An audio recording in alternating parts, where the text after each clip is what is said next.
विद्यार्थी मित्रांनो, आपण PE2च्या पेपरमध्ये NCERT विषयी माहिती पाहिली होती.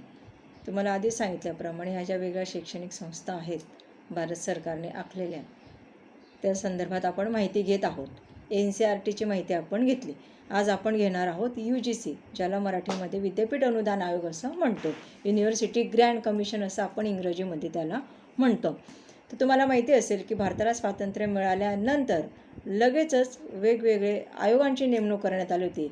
तर 1948मध्ये जो विद्यापीठाच्या विकासासाठी जो आयोग स्थापन करण्यात आला होता त्याला आपण राधाकृष्णन आयोग असं म्हणतो. मी या राधाकृष्णन आयोगाच्या सूचनेनुसार उच्च शिक्षणाचा समन्वय आणि प्रतिपालन करण्याच्या हेतूने 1953मध्ये एक अशी असंविधानिक निगम ज्याला म्हणतो तो स्थापन करण्यात आला शिक्षणाच्या संदर्भातला. 1953मध्ये जरी स्थापन करण्यात आला तरी लोकसभेमध्ये त्याची मान्यता घ्यावी लागते आणि लोकसभेमध्ये मान्यता घेतल्यानंतर 1956मध्ये UGCची स्थापना करण्यात आली. म्हणजे खऱ्या अर्थाने 1953मध्ये जरी ते स्थापन झालं होतं पण मान्यता 1956मध्ये मिळाली, म्हणून खऱ्या अर्थाने कामाला सुरुवात विद्यापीठ अनुदान आयोगाने केव्हा सुरुवात केली तर 1956मध्ये. म्हणून आपण त्याचं स्थापना वर्ष 1956 म्हटलं तरी हरकत नाही. कार्यवाही सुरू तेव्हा झालेली आहे. तर UGC म्हणजे युनिव्हर्सिटी ग्रँट कमिशन. मग आता याची रचना कशी असते तर याच्यामध्ये एकूण 9 सभासद असतात. या 9 सभासदांपैकी जे 3 सभासद आहेत तर हे 3 सभासद वेगवेगळे विद्यापीठाचे जे कुलगुरू असतात, तर अशा वेगवेगळ्या विद्यापीठांपैकी 3 कुलगुरूंची नेमणूक या 9 सभासदांपैकी 3 कोण असतात? 3 कुलगुरू असतात. तर आणि 3 कोण असतात तर केंद्र शासनाने नेमलेले, म्हणजे भारत सरकारद्वारा 3 सभासद नेमले जातात. ते अधिकारी वर्ग असतात. म्हणजे भारत सरकारचे जे अधिकारी वर्ग आहेत त्याच्यापैकी कोणाची तरी 3घांची निवड याच्यामध्ये केली जाते. आणि 3 शिक्षण तज्ज्ञ असू शकतात किंवा संशोधक असू शकतात. तर अशा रीतीने हे 9 सभासद असतात. 3 कुलगुरू असतात, 3 अधिकारी वर्गातले असतात आणि 3 संशोधक किंवा शिक्षण तज्ज्ञ असतात.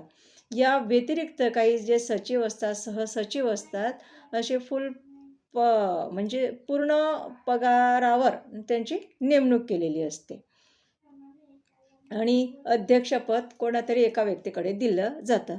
तर तुम्हाला माहिती असेल की विद्यापीठ अनुदान आयोगाचे जे पहिले अध्यक्ष होते ते शांती स्वरूप भटनागर होते. आणि आत्ताच्या परिस्थितीमध्ये विद्यापीठ आयोगाचे अध्यक्ष कोण आहेत तर DP सिंग हे चेअरमन आहेत.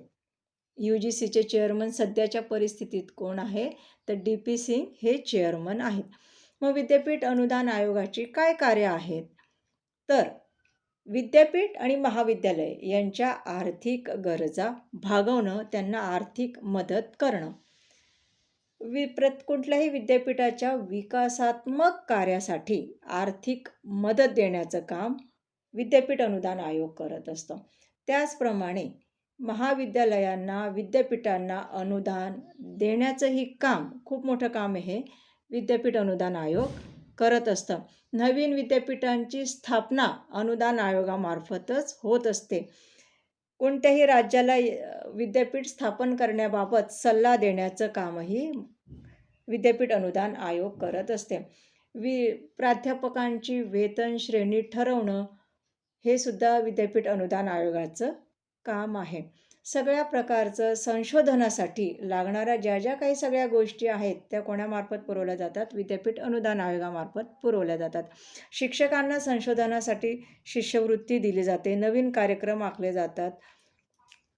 तुम्हाला माहिती असेल की आपलं PGVP मंडळाचं जे वरिष्ठ महाविद्यालय आहेत, या वरिष्ठ महाविद्यालयाला रुसा अंतर्गत कॉम्प्युटर डिपार्टमेंटसाठी अनुदान दिलेलं आहे. त्या अंतर्गतच काय होते, इमारत बांधली जात आहे. तर अशा वेगवेगळ्या प्रकारचे कामं विद्यापीठ अनुदान आयोगाद्वारे होत असतात. खूप मोठं आर्थिक सहाय्य करण्याचं काम हे आयोग करत असतं. आता प्राध्यापकांना देश-विदेशातील परिषदांना हजर राहणे, संशोधनात्मक लेख प्रसिद्ध करणे या कार्यासाठीही मदत करत असते. शिक्षकांचा दर्जा विकसित करण्यासाठी काही विद्यापीठांमध्ये अकॅडमिक स्टाफ कॉलेजेसची स्थापना करण्यात आलेली आहे. शिक्षकांची गुणवत्ता वाढवण्यासाठी नेट परीक्षांचं जे आयोजन आहे किंवा जे धोरण आहे ते UGCने स्वीकारलेलं आहे. परीक्षा घेण्याचं काम ते विद्यापीठ करत असतं, पण या संदर्भातलं धोरण आखण्याचं काम विद्यापीठ अनुदान आयोग करत असतं. तर अशा रीतीने विद्यापीठ आणि महाविद्यालय यांना लागणाऱ्या सगळ्या आर्थिक बाबतीतलं कामकाज विद्यापीठ अनुदान आयोग पाहत असतं. त्यांचं संशोधन, त्यांच्यासाठी प्रकल्प, त्यांच्यासाठी वेगवेगळे कार्यक्रम, ह्या सगळ्या गोष्टींचं काम विद्यापीठ अनुदान आयोग करत असतं. NCERT ही माध्यमिक शिक्षणासाठी प्रयत्नशील असते. तर उच्च शिक्षणाच्या विकासासाठी कोण प्रयत्नशील आहे? तर विद्यापीठ अनुदान आयोग प्रयत्नशील आहे. मग आता त्याची पुढची जी शैक्षणिक एजन्सी आहे ती म्हणजे राष्ट्रीय शिक्षक शिक्षण परिषद, NCT, national council of teacher education असं आपण म्हणतो. मग आता राष्ट्रीय शिक्षक शिक्षण परिषद आहे, तिचा दर्जा पुरेसा वाढवण्यासाठी आणि शैक्षणिक समस्यांविषयी केंद्र आणि राज्य शासनाला सल्ला देण्याचं काम NCT करत असते. याच्यामध्ये UGCचाही समावेश आहे, भारतीय तांत्रिक परिषदेचा आहे, राष्ट्रीय शिक्षण सल्लागार मंडळ आहे, योजना आयोग म्हणजे आता आपण त्याला नीती आयोग असं म्हणत असतो. तुम्हाला माहिती असेल की नीती आयोगाचे अध्यक्ष कोण असतात? पंतप्रधान हे नीती आयोगाचे अध्यक्ष असतात. तर आणि NCERT पण याच्यात समाविष्ट आहे. त्याशिवाय शिक्षण क्षेत्रामध्ये 12 तज्ज्ञ नेमलेले आहेत. NCERTचं जसं बोधवाक्य आहे तसंच NCTचंही बोधवाक्य आहे. NCTची स्थापना 1973 मध्ये झाली आहे. 21 मे 1973 रोजी NCTची स्थापना झाली. मग आता NCTची रचना कशी आहे? तर NCTची रचना जशी आपण NCERTची रचना पाहिली, अगदी त्याच प्रकारची, त्याच धर्तीवरची NCTची रचना आहे. म्हणजे केंद्रीय मानव संसाधन विकास मंत्रीचे असतात, तेच याचे अध्यक्ष असतात. UGCचे अध्यक्ष सध्याच्या परिस्थितीत कोण आहे? DP सिंग आहेत. पण NCTच्या बाबतीत तसं नाही. तर NCTचे जे अध्यक्ष आहेत ते कोण असतात? HRD मिनिस्टर NCTचे अध्यक्ष असतात.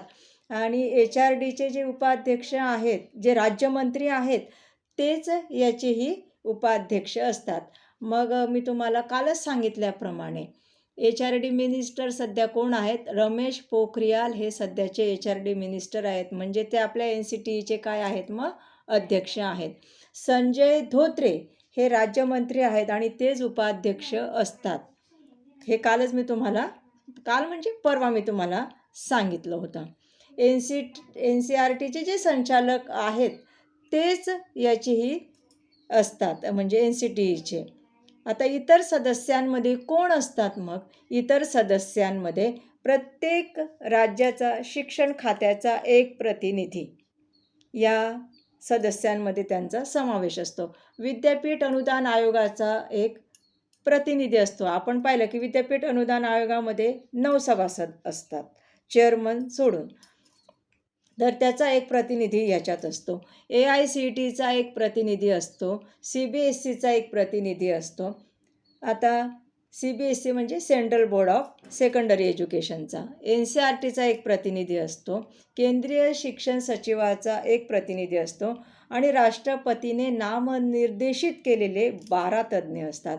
असा जम्बो ज्याला म्हणतो, लोकांनी युक्त NCTची रचना आहे. मी काल सांगितल्याप्रमाणे की NCERTचे घटक संस्थांमध्ये 4 काल आपण हे रिजनल कॉलेजेस पाहिले होते. तर तीच प्रादेशिक कार्यालय म्हणजे हे 1996ला स्थापन झाली होती. तर इथे पुस्तकामध्ये उत्तर क्षेत्रीय कार्यालय जयपूर म्हटलेलं आहे, पण ते चुकीचं आहे. अजमेर हे कार्यालय आहे. म्हणजे रिजनल कॉलेजेस NCTचे जे रिजनल कॉलेजेस आहेत ते 4 आहेत, पूर्व, पश्चिम, उत्तर, दक्षिण. तर उत्तर विभागासाठीचं जे आहे ते राजस्थानमध्ये जे अजमेर शहर आहे तिथे एक आहे. दक्षिणसाठी बेंगलोर आहे. पूर्वसाठी भुवनेश्वर आहे, ओडिसामधलं भुवनेश्वर आहे पूर्व भागासाठी, आणि पश्चिम क्षेत्रीय कार्यालय कुठे आहे? भोपाळ येथे आहे. तर आपला जो भाग आहे तो कुठे मोडतो? तर पश्चिम विभागामध्ये मोडतो. तर आपलं बी एडच्या संदर्भातलं आधी जे कुठलंही कामकाज होतं तर ते कुठे करायला जावं लागायचं? तर भोपाळला जावं लागायचं. पण आता मी तुम्हाला मागे सांगितलं, कालच परवा सांगितल्याप्रमाणे ते कुठे वर्ग करण्यात आले आहे? ते चारही कार्यालय कुठे वर्ग झालेली आहेत? दिल्लीला वर्ग झालेली आहेत. मग आता NCTEच्या समित्या, NCERTच्या पण समित्या होत्या, तशाच NCTEच्याही समित्या आहेत. मी आधी सांगितलं की NCERT जी आहे ती माध्यमिक शिक्षणावर सगळं काम करते. ती जशी व्यापक आहे, जम्बो आहे, तशीच NCTE ही काय करते की शिक्षक घडवणारे जे महाविद्यालय आहेत, B.Ed महाविद्यालय, त्याच्या संदर्भातलं काम करते, म्हणून ही सुद्धा खूप व्यापक आहे. मग NCTEच्या कोणकोणत्या समित्या आहेत? तर सर्वसाधारण समिती, सुकाणू समिती, सुकाणू म्हणजे दिशादर्शक जी असते तिला सुकाणू असं आपण म्हणत असतो. तर जेव्हा मी सर्वसाधारण समिती म्हणते तर या सर्वसाधारण समितीमध्ये निर्णय घेणारी ही सर्वोच्च समिती आहे. HRD म्हणजे मनुष्यबळ विकास मंत्रालयाच्या अध्यक्षतेखाली या समितीचं सगळं कामकाज हे चालू असतं. सुकाणू समिती त्यालाच कार्यकारी समिती, सुकाणू म्हणजे दिशा देणारी याचा अर्थ असा. तर पूर्णपणे निर्णयांची अंमलबजावणी आणि निधी, जो काही निधी प्राप्त होत असतो डेव्हलपमेंटसाठीचा, तिचं व्यवस्थापन करण्याचं काम कोण करत असते? सुकाणू समिती करत असते. त्याचबरोबर एक शैक्षणिक स्थायी समिती असते. मग ही शैक्षणिक स्थायी समिती कशासाठी असते? तर पूर्व प्राथमिक, प्राथमिक शिक्षक शिक्षण, विशेष शिक्षक शिक्षण यांच्या अध्यक्षांची तज्ज्ञ म्हणून निवड याच्यामध्ये स्थायी समितीमध्ये केली जाते. विशेष शिक्षण जेव्हा मी म्हणतो तेव्हा अंध, अपंग वगैरे जे असतात त्यांच्यासाठीच्या जे काही B.Ed कॉलेजेस असतात त्याला म्हणतो आपण विशेष शिक्षण. तर अशा रीतीने NCTEची अशी रचना आहे. NCTEच्या अशा 3 प्रकारच्या समित्या आहेत: सर्वसाधारण समिती, सुकाणू समिती आणि शैक्षणिक स्थायी समिती. तर अशा ह्या 3 प्रकारच्या समित्या आहेत. मग NCTEचे कोणते कार्य आहेत? तर NCTEचे जे काही वेगवेगळ्या प्रकारचे कार्य आहेत आणि कार्यक्रम आहेत त्याच्या संदर्भातली माहिती आपण उद्या घेणार आहोत. आज इथेच थांबणार आहोत.